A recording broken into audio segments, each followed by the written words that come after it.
Welcome to Leadership Journeys. I'm psychologist Leona, and we are delving into the minds of successful women to find out how they've achieved the things that they've achieved. On our last episode, we heard from the inspirational Emerita Professor of Leadership, Beverly Alamo Metcalf, on why great leadership comes from really stereotypically female qualities, things like showing a genuine concern for others, and that these increase our productivity, our motivation, and reduce our stress, unlike any other leadership behaviours. It's pretty cool stuff.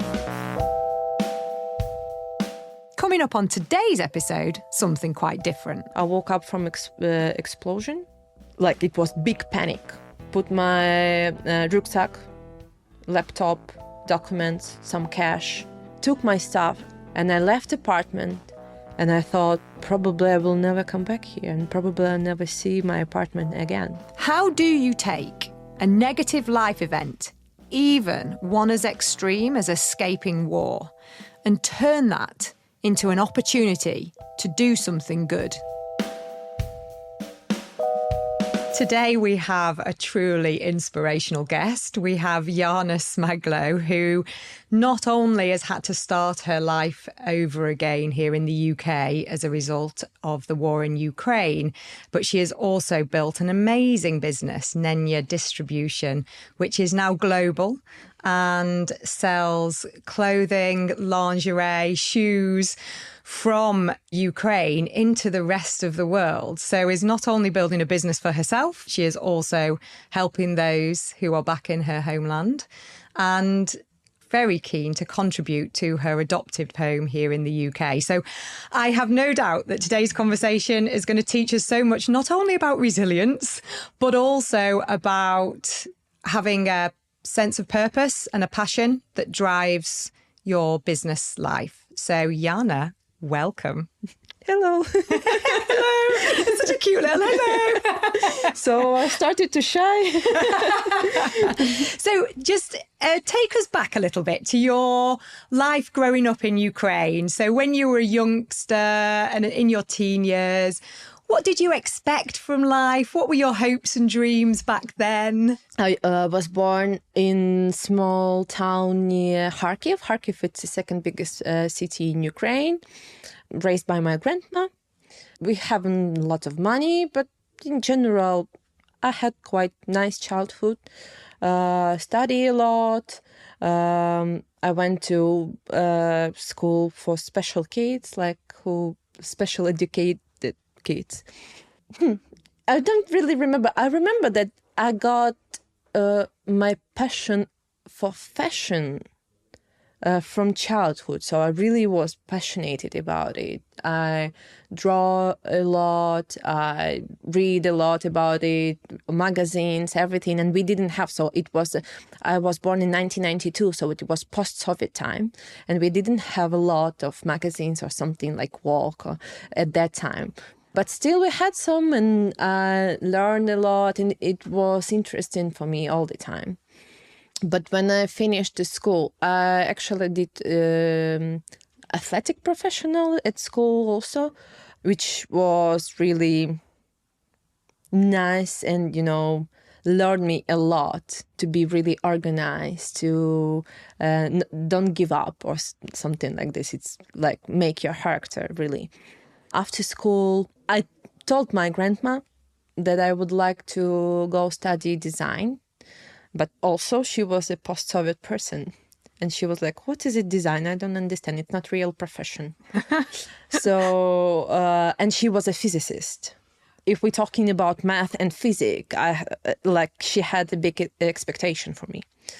But also she dreamed that I'd been a dentist. But not my thing. I'm really scared of lot and everything. So she was like, okay, you should think about it seriously. No designing, anything like this. No painting, nothing like this. You should choose real profession. And I was like, okay. So in general, I went from my skills, like best skills that I had at that time, and it was math. So I went study finance. I got master's degree from finance. And I worked at the financial department as an accountant, main accountant. during university and a little bit after. And then I decided that I don't want to do it anymore. So in general, I already been main accountant at the big manufacturer. And I was like, that's all actually. I should do it all my life. The same thing. And that just didn't excite you. Yeah, like it's good profession. I'm not telling that it's bad profession or something, but it wasn't like my passion. At that moment, I had a partner, and I asked him like, "How do you think if I would change my profession and become a fashion designer?" And he was like, "Yeah, why not?" And he told it so. He like it was so easy from him. Like, okay. So next day I went to designing school in Kharkiv. I started learning design. I did my first collection. And actually from that, I started my first business.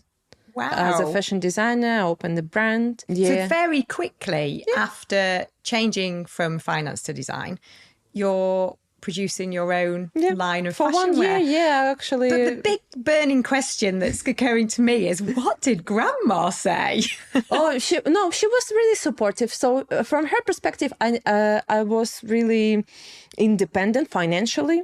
Okay. So she was like, if you want, in this point, she always trusts me. If you want, if you see something in it.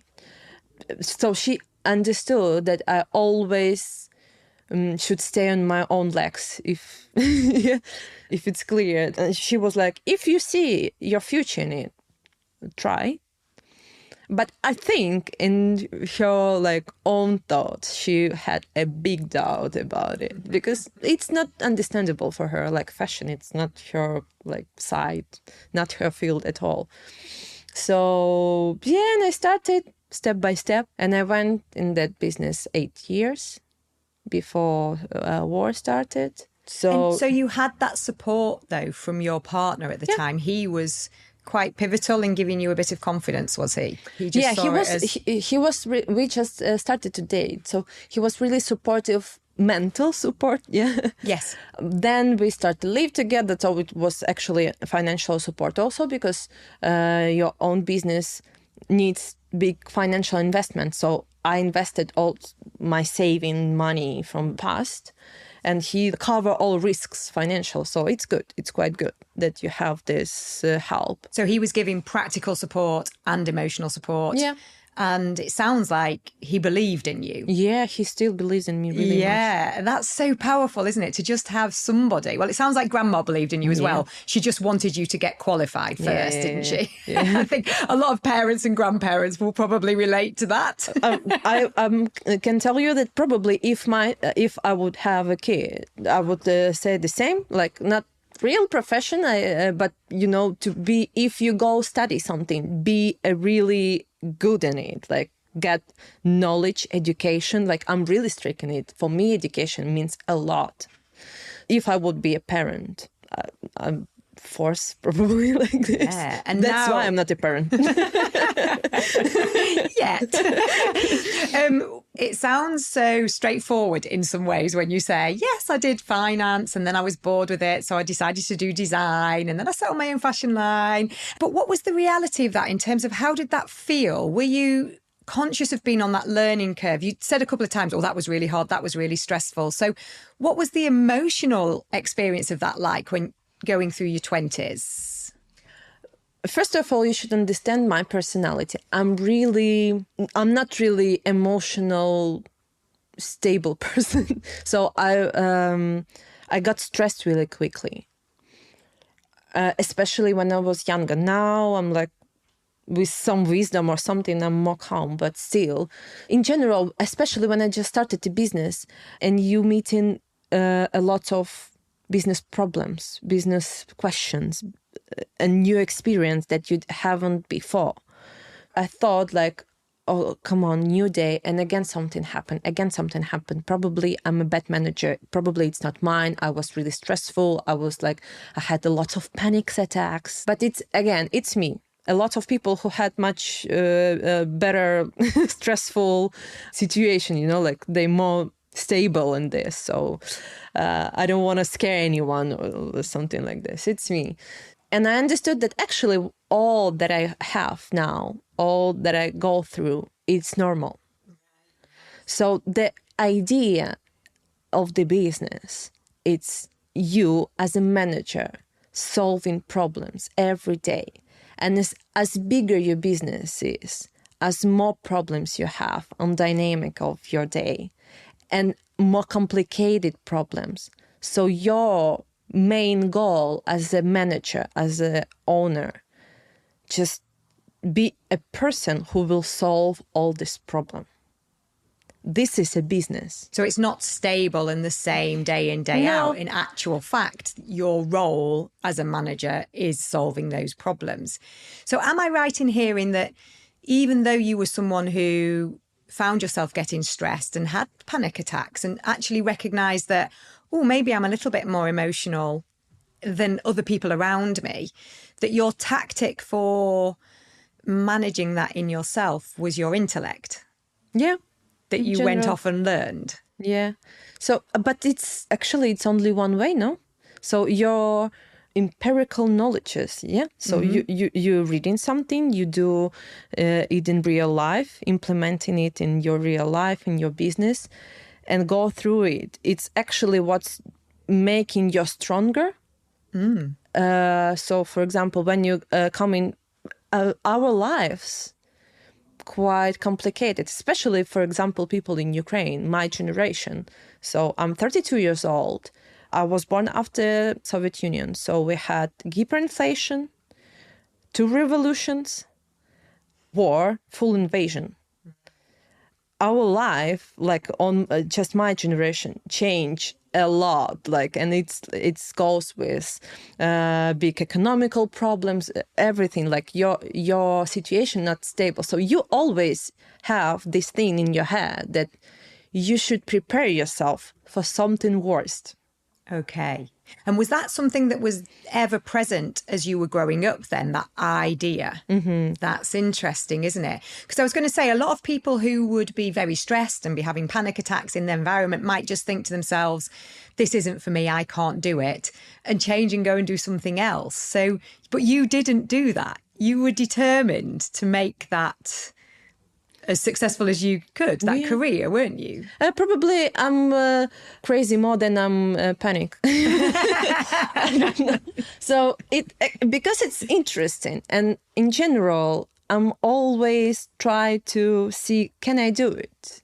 And, challenge myself. And for me, for example, when I had this feeling, when you had a big issue with your business in your day and you solve it and you like understanding what you done today, like was really amazing. Like not everyone can do this, but you did. And this feeling, it's like one or 2 seconds for me, but it gives me okay. So I didn't waste my day. Everything else, it's more, I'm just really understand that everything like panic attacks and all my issues, it's not about that I can't do this. It's just about my personal, maybe some traumas from childhood or something. So in general, if people have it, they should work with professionals. Like it's okay. It's not about business, and it's not about your actual skills and knowledges, and it's just your issue that probably goes from some deeper problems. That's really powerful, isn't it? So that idea that how we react to a situation isn't necessarily about our ability in that moment. It can be about our history, and we can all relate to that, on some level, to a greater or lesser degree, that there are things that have happened in the past, things we've been told about ourselves, about what we're good at, what we're not good at, where we failed, where we've been blamed, that we then carry around like little scars, and they can affect us in that moment then, can't they? Yes, of course. And in general, I think our main work as a people, work with ourselves So we're working with ourselves all our life.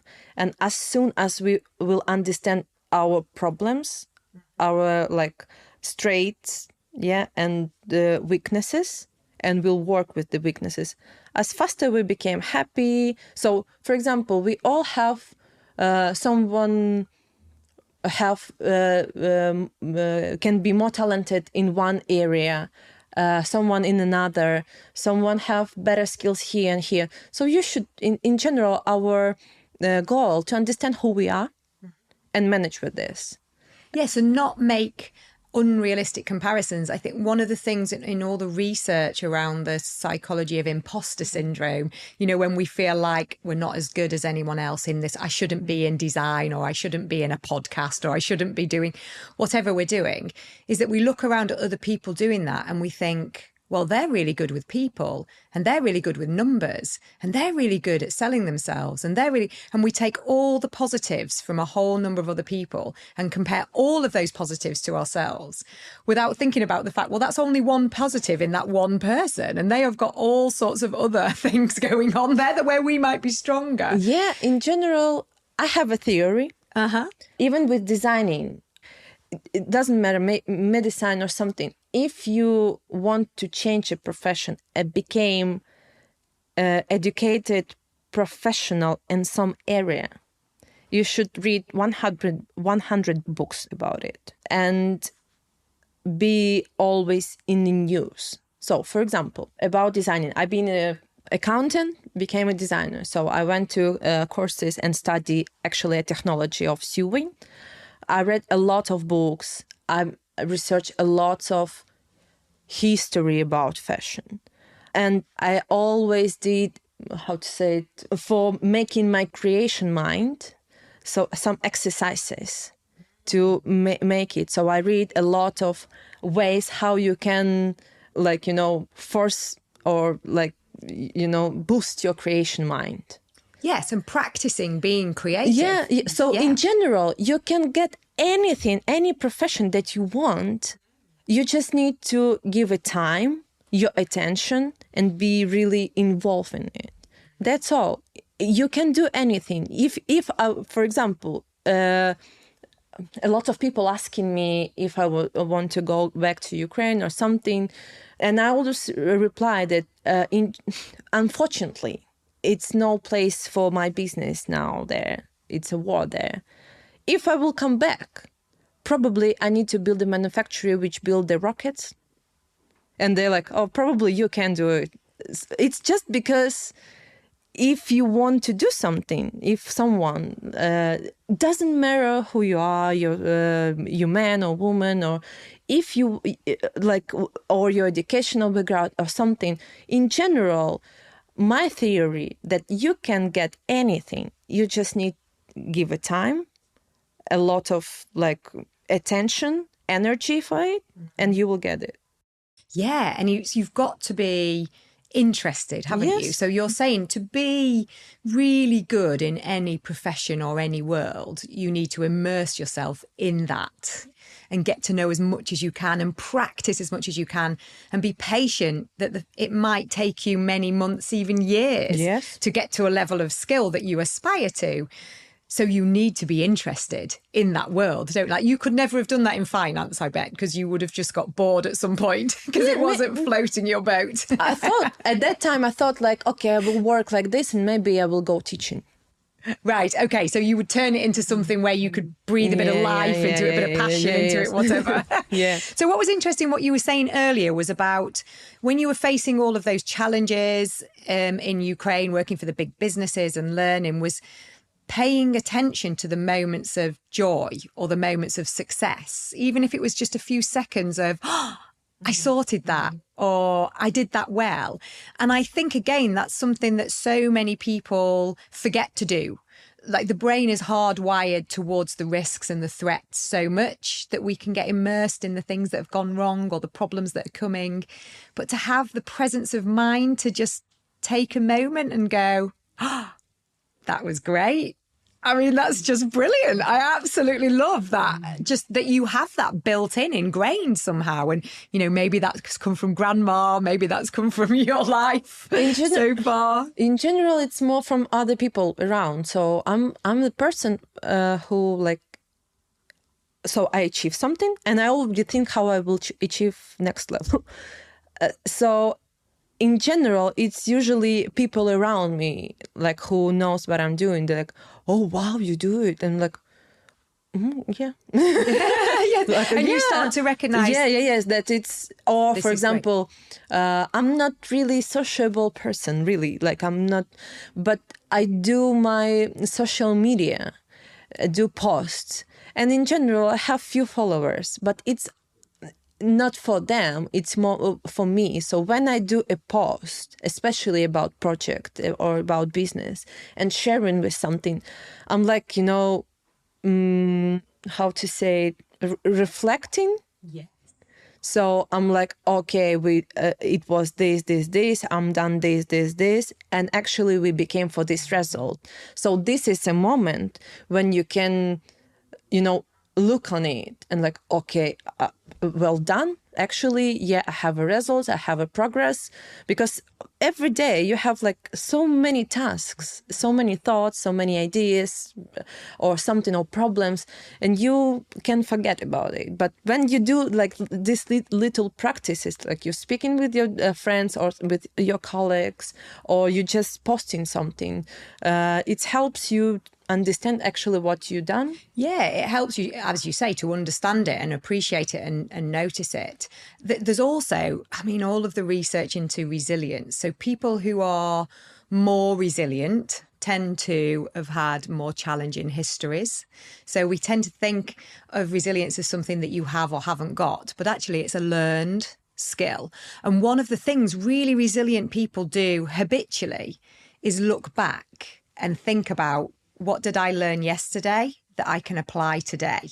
And that's in essence what you're saying then, isn't it? And you're using social media. I've never heard it described like that. So using it not necessarily as PR, marketing or business development and all those things that it's badged as, but you're using it as a personal reflection and tool of recognition. That's cool. I'm going to think about my social media like that. So hopefully that will motivate me to do more of it, because I really like that.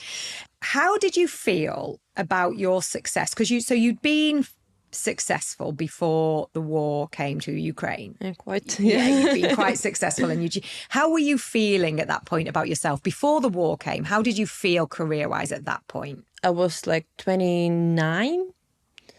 And in general, I felt really strong. And I had my job. I can afford myself a lot of things. I separated with my ex-partner and I started life again in new city. So I moved to Kyiv. I live in quite nice place.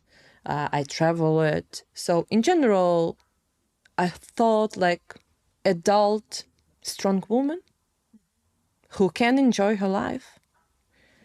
I had issues, of course. We all have it at some point. But in general, yeah, like I felt like I'm really, you know, this feelings of independence, of that you like strong, that you can do everything. I like, for example, when I went to negotiate with someone, I always negotiate only with the business owners, because that business owners thought, oh, if Yana come into a meeting, we should be there, because like she will broke everyone. In general, like when I come into the office, door will open only when we will get on all my conditions. So like, you know, yeah, and I like this feeling. I hope I will have it again. I have no doubt you will. So you were feeling good. You were feeling strong. You felt your life was going in the direction you wanted it to, and you had this independence and this feeling of confidence. So tell us about that day then, the day you left. So we had a lot of gossips before that something going to happen, but nobody really believed in it. like how it can be possible, center of Europe, this war like this, like no. I had a lot of, so in general, war started in 2014, and I had a lot of friends who came from Donetsk and Lugansk to Kharkiv and Kyiv. So they shared this experience with me before, how they run, what actually you should do. But I didn't believe. I made a new collection for brand. We invested a lot of money in this collection. And yeah, in general, so I had a conversation again with my ex-partner. He told me like, just in case, take some cash and documents. And we even had jokes about this emergency case that should be near, because we all be stressed, but nobody actually believed. And then, yeah, that day, I always wake up early, but it was like at 5 a.m. I woke up from explosion. And I didn't understand what's happened. So I checked my phone, open social media, and one of my friends who lives near airport, she told like airport was bombed, the war started. And I was like, what? And wake up, and I remember that I had panic. But in general, so I started to call everyone to wake them up. One of my best friends at that time, she already lived here in Huddersfield for years. But her parents, they live really close to the Russian border. So I called her and said like, Anna, we had a war here. Wake up your parents. They should leave because it's the first territory that they will invade it. And they have, in that town, they have like big warehouse with weapons. Okay. So it's strategically clear that they go there first. So I called her, then I started to wake up all my friends. And one couple, they've been in Barcelona and should come back in this day. And I called them to say that they shouldn't come back. But they said, no, we actually already here. And our plane was the last one which landed. And they told me like, we're going to the west of Ukraine. We have one free place in the car. If you want to go with us, we will take you for 15 minutes. Because like it was big panic. And all people start to go and they left the cars. Actually, everything looked like in a horror movie. And you can understand that it's real life. So this air alarm, there's cars. And so I lived in 15 minutes from my office. So I went to office, took a laptop, closed everything, like took some stuff. My friends came, and I remember this way from the office to my home. First of all, it was some Russians there. I don't know who are they. So it's some men who walk and laughing. So they see how people like scary and panicking and running. And they walked and laughing. I was so scared about them.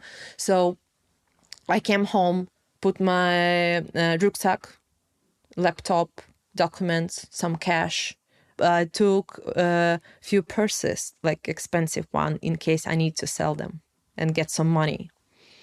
And that's all. I jumped in the car of my friends and we went to Lviv. The way was really long and all people like panicking. So the road was crazy. The situation on the road was crazy, really. All like trying to get first, like no rules, nothing, like all people panicking, really. Yeah, and I remember that all way I look at the sky and afraid to see a rocket or something. And you just don't understand like what's happening. It sounds surreal in a way. Like you can't, like you said, it felt like you were in a movie. Mm-hmm. Like this can't be real, but it's happening. But what's the strange at that moment, that you understand that actually nothing, not giving you any value. So I took my stuff, like just rucksack, but all my clothes, all like stuff in my house, which I dream about before. I worked so hard to get it, make my home like my home. And I left apartment and I thought probably I will never come back here and probably I'll never see my apartment again. At that second, you understand how miserable is it, how it's not making any value in your life. When the question about just survive physically, in general, it's not bringing any value in your life. You must grieve for that. Not necessarily the lost possessions, although maybe a few of the lost possessions, but to grieve for that life you had and that world that was there, that was yours. And someone just came and decided to take it from you. And they thought it was funny that they were taking it, which, I mean, the lack of humanity in that's a whole different psychology going on there, isn't it? So there was some preparation going on there for you, even though you said none of us really believed it, none of it.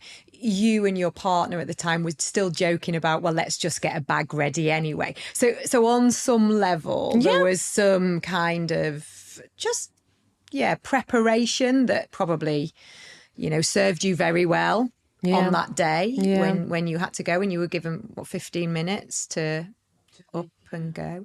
And then you ended up in Huddersfield, and that was that with Anna, the same friend? Yeah. So UK program wasn't open at the beginning. So I left Ukraine. I spent some time in Germany, then in France. And then my friends heard about the hosting program in the UK, that it will be opening. And they proposed me if I want to move here. And for me, first of all, they are my close friends. And like at that time, I was like, yes, of course, I want to be with someone, because I didn't understand where I am, what I'm doing. I thought that at least I can speak English. So I was like, yes, of course I want to go. And they were one of the first people who actually filled the form and sent the request for hosting me. Fantastic. And to go and stay with friends as well, to not just be I know a lot of people came over and they were hosted by wonderful people who'd volunteered, which is just brings a tear to the eye. But for you to go to friends, that must have been so much more reassuring. Yeah. And we laughed then about the English because you'd said the Yorkshire accent through you, didn't you? I thought like, okay, I know English. I can speak with the people. But when I just came, like, oh my God, I don't understand anyone. One thing that in general, I could say something so local people can understand me, but I couldn't understand anyone. And it was really strange. I couldn't wow. It's totally different English that I know,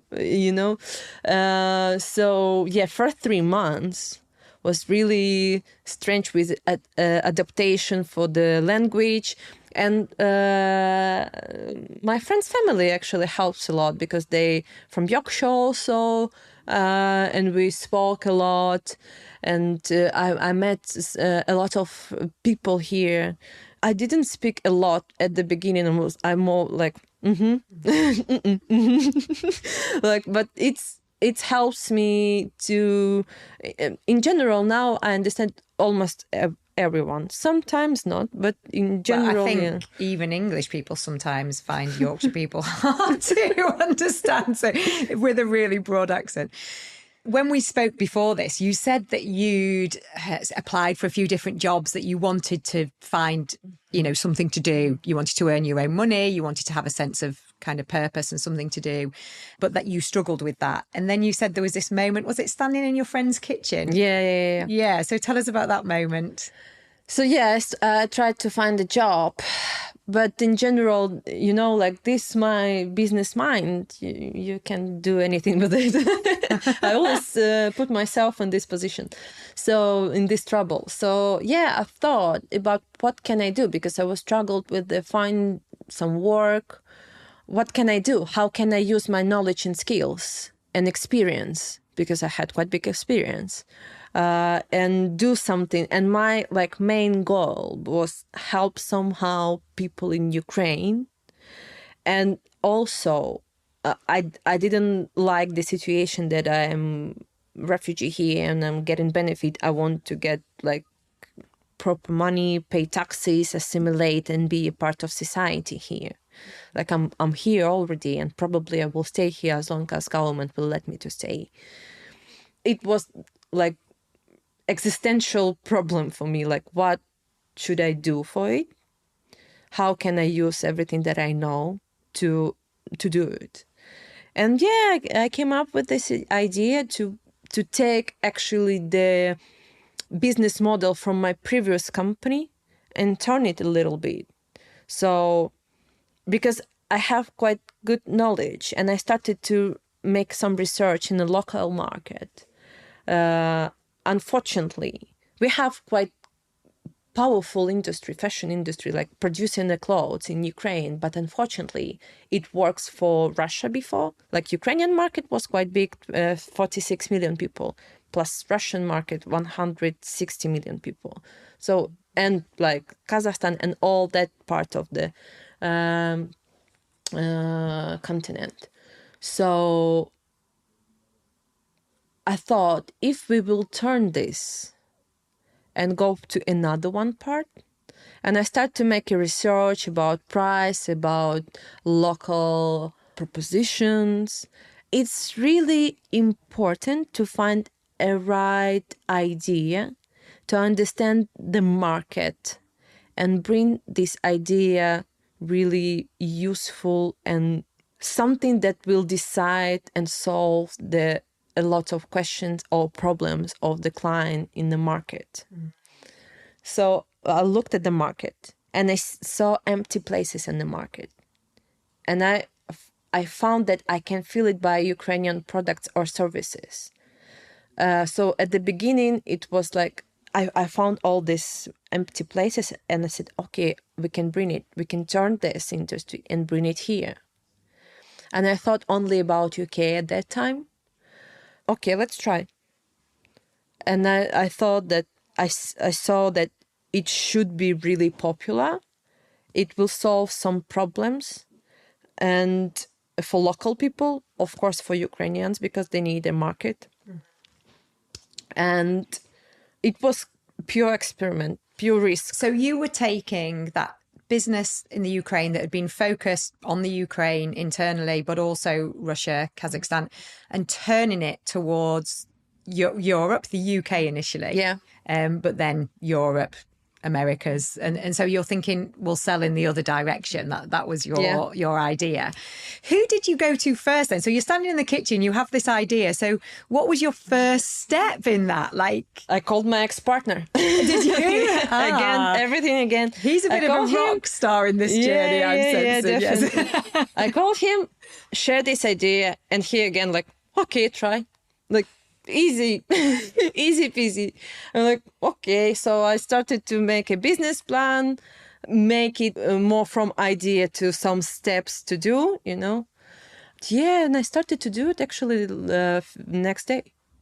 Then I shared with a family where I live, host family, a father of this family. He had a friend. I will connect you with him.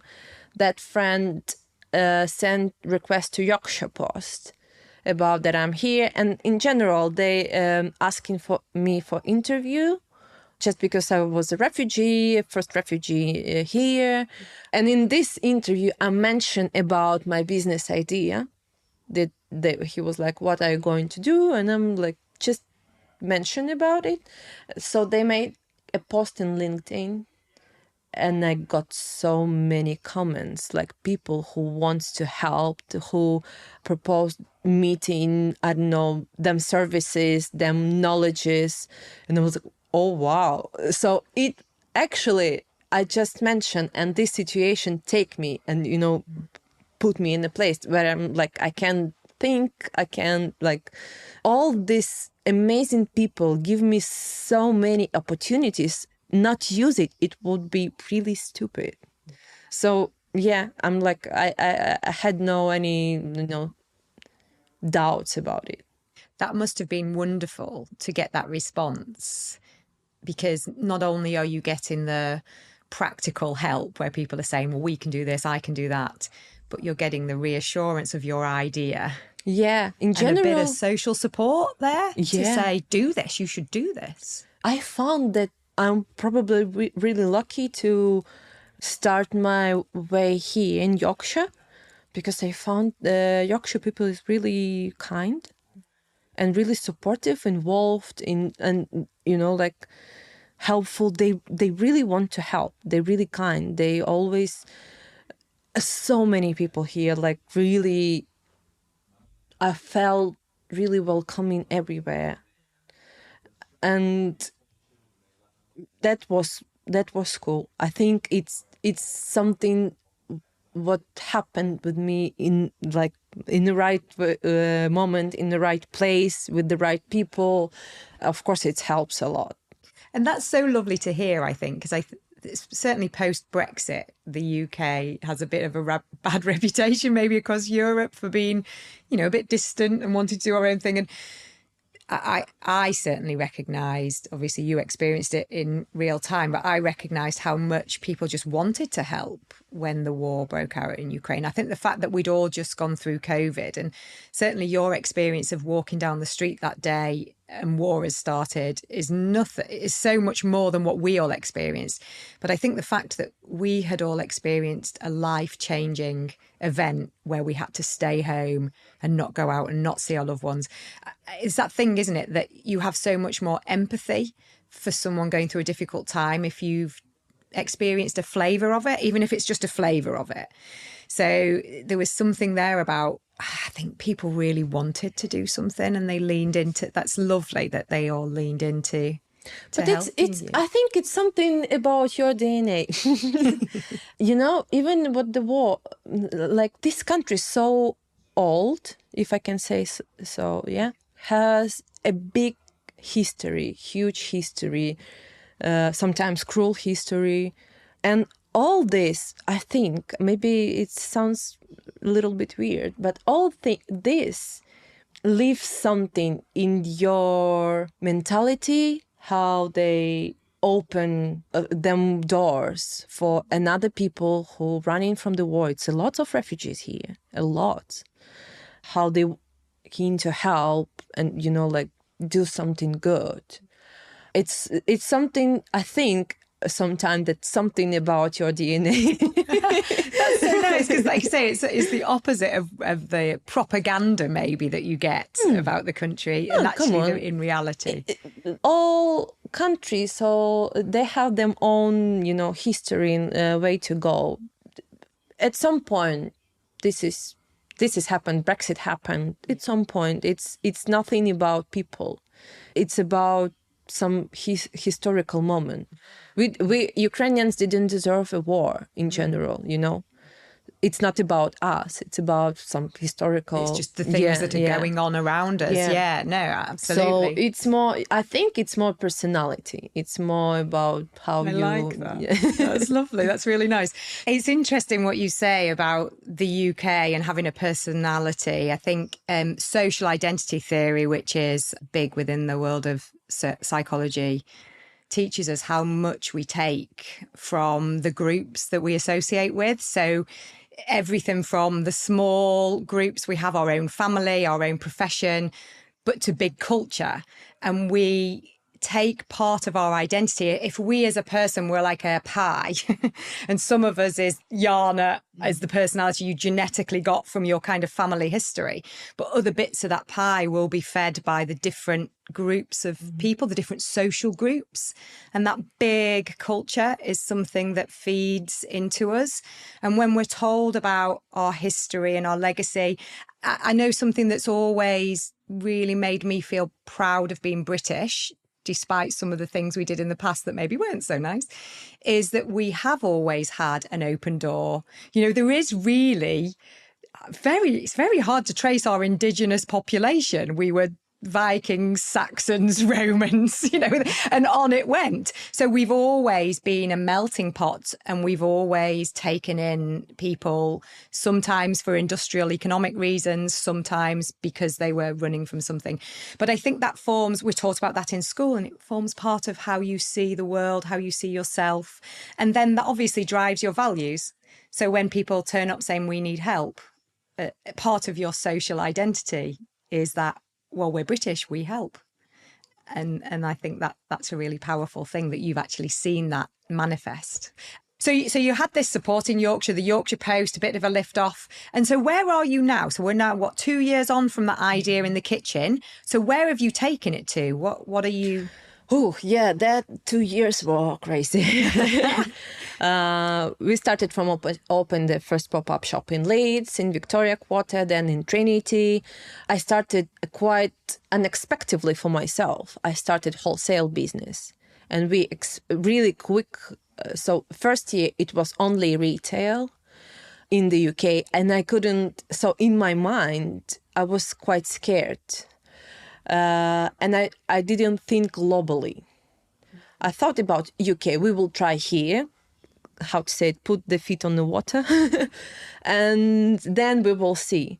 But wholesale and global business came quick and unexpectedly for me. So I tried one channel, and it's like, boom, exploded. Like I got first few wholesale partners. I feel the wave and just start to, grow in this way, grow. So I feel that this wholesale business is actually what I need, where I can get more money and quickly give it to the Ukrainian manufacturers, pay taxes here, start do it now. Because retail business quite tricky, needs more investment, it's slower. So you pivoted quite quickly when you saw that there was... In general, for these 2 years, I changed my business strategy like thousands of times. So I think, okay, we will go this. Something happened. Okay, we will. So I add and from one stone, I just draw it and try to do. So I see opportunities. Okay, how can I implement it in my business? How can I do what? Can I do for make it growing? And in general, at the moment we have, I count 2 days ago, 118 wholesale partners across 3 continents. So we're selling in USA, Canada, Australia, and Europe. I thought about British market, but in general, British market unfortunately has one of the smallest percent in. But that doesn't matter now. No, it doesn't. It's just, it's just how everything started in my head and how it's totally different. Yeah, so that real. need to be really adaptable. So it sounds like you've been really adaptable. You've obviously moved at pace. And again, there's that echo of this was really stressful, this was really scary, but you kept going. You didn't stop and think it's too scary. You just kept going. You kept going, didn't you? And but I don't have a lot of choice. So let's say I'm here, I have no home, I have no job. Do I have a lot of ways to move? No, I have this. And that's all. It's all that I can do. Probably in general. Now I think that, okay, I could choose easier way to get a job somewhere. And but now when I started and I see that I can do it, I feel really big social responsibility. That few brands in my portfolio, I help them a lot. save the working places, we pay in taxes. Like we do a lot. And I see that I can do it for more and more and more. And it started to grow quite fast, and I see opportunity. I see that I can handle it. But in general, yeah, a lot of people, wow, you start so quick. You just came and you already do something. But I didn't have options in general. I need to eat. I need to cover my bills. I need to do so. It wasn't like I sit and think, okay, should I do it? Shouldn't I do it? Like, it's not that way. Yeah, and it possibly wasn't in you either. I'm sure there are some people that might have just sunk into a bit of helplessness, maybe in that situation. I don't understand the language. I'm in a foreign place. I don't know how to get work, or I've been for interviews and I'm not getting the work. And I think it would be very easy for people to sink into that. Again, it's about personality also. So it's about character. It's about all that experience that I had in my life, which applying it, and which make me my character as who I am. So and I think the genius of it all is, like you say, that the motivationally there's a necessity there. Absolutely, I get that. But the genius of what you did was you thought, what skills have I got to apply to this problem in my homeland? And also the fact that I feel like I'm being looked after by a country that I do. Like, how do I map those things together? And then you found an idea, which, as you said, then evolved quite dramatically. You know, so that initial idea probably isn't much like what you have now, but that doesn't matter. It was the thing that got you going, wasn't it? And then that ability to pivot and flex and learn. But most importantly, I think the thing that's striking me about your personality, Yana, is it's just that feeling the fear and doing it anyway. Just, you know, it's scary. I don't know if I can do it. I'm not sure where it's going, but just keep moving. I know that not all people can do it. I know that a lot of people have. I had fears also, but they sometimes can be stuck with the fears. Or, for example, my first exhibition, for wholesale, I took 3 suitcases, really heavy. I don't drive a car. I put it on, I carried by myself on a few buses to get somewhere. So it's not every person can do it and even will consider to do it, you know.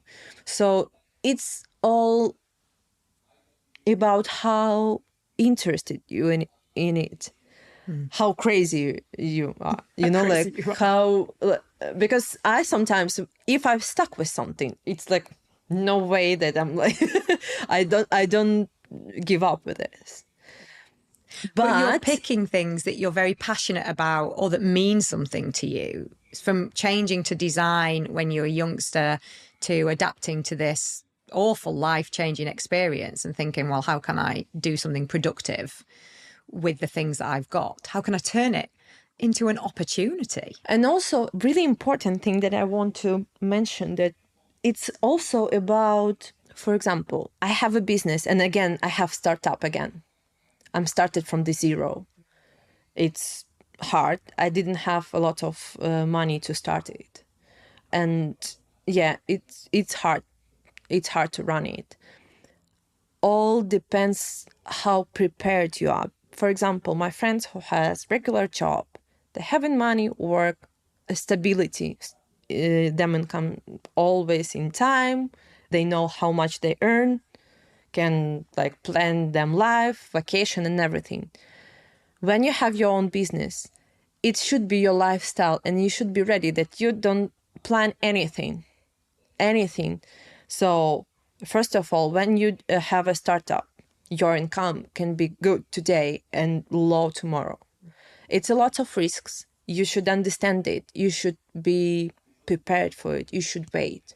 My company has evaluation, publicly evaluation, $1 million for today, or £1 million for today. But I can afford a lot of things. But my friends, for example, who works in a regular work, They can afford a lot. They can afford traveling everywhere. So it's about to be prepared for it and understand it, that it's not something that you come in, do it easy and like enjoy your life. No, it's work. It will be hard. It will be stressful. You first 5 years of the business, it's total hell. You don't understand anything. You just have idea. You like trying to make a system and the right business model and checking what works with it.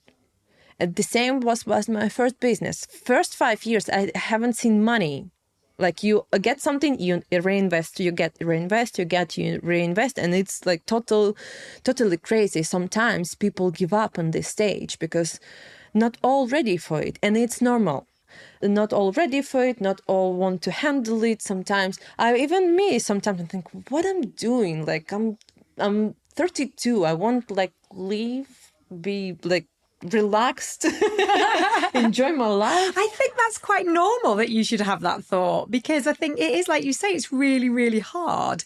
And it makes more sense why actually taking that time to reflect on the wins along the way and the little successes along the way, the power of your own belief in what you're doing, and then the impact that has on other people who can change your destiny, but also can change the destiny of all those people you're trying to help back in the Ukraine. So I think you've done something really fabulous, and you should feel hopefully incredibly proud. I don't feel that I've done a lot, but I hope that I will.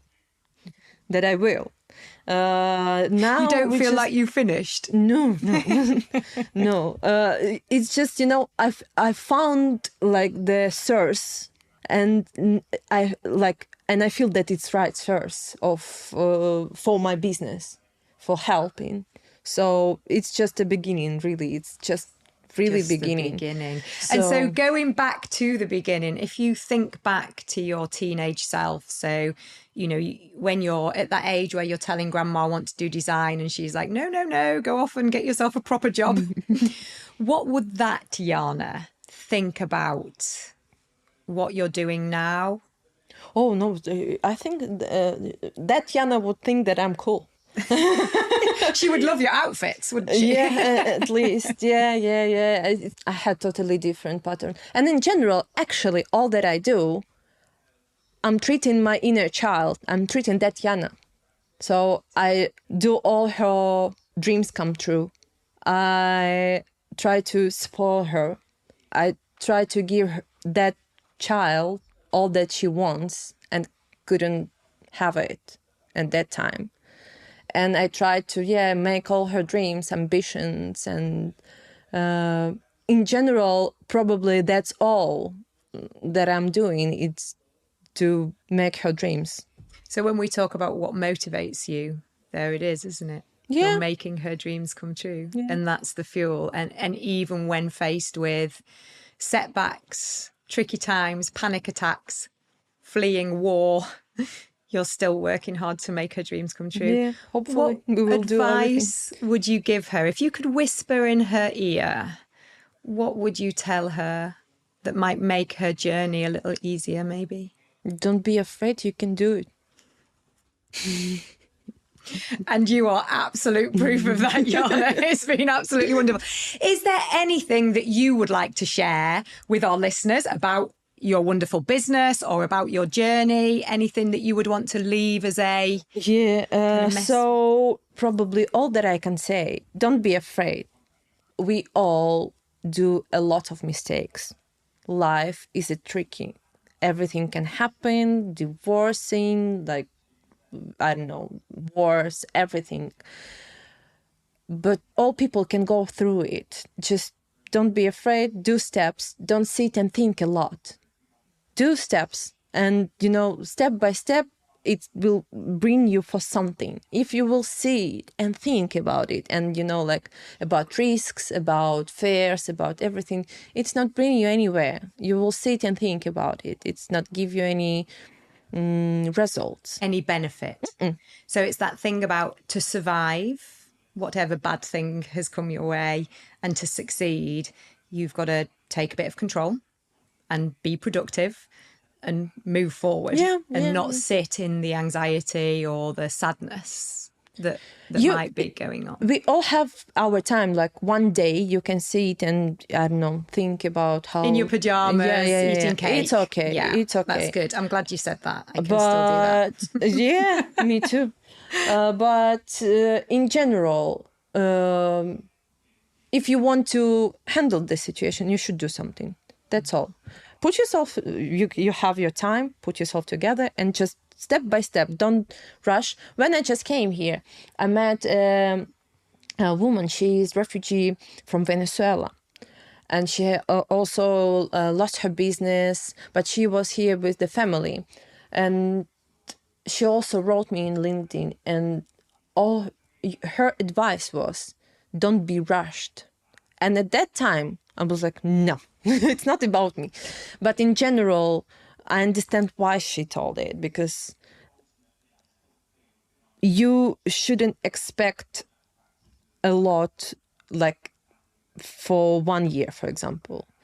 Step by step, just do it, like do something that will bring you to the place where you want to be. Yes. Don't expect that it will be tomorrow. Yeah, and that insight, I think, from your leadership journey is that just holding your nerve, using your intellect, actually leaning into the people who support you, your friends, your partners, your ex-partners, anybody who has those positive words to fuel you and support you. They are really powerful lessons. It's an amazing thing to do with all your skills. And clearly it matters very much to you, and it matters very much to the people in your homeland.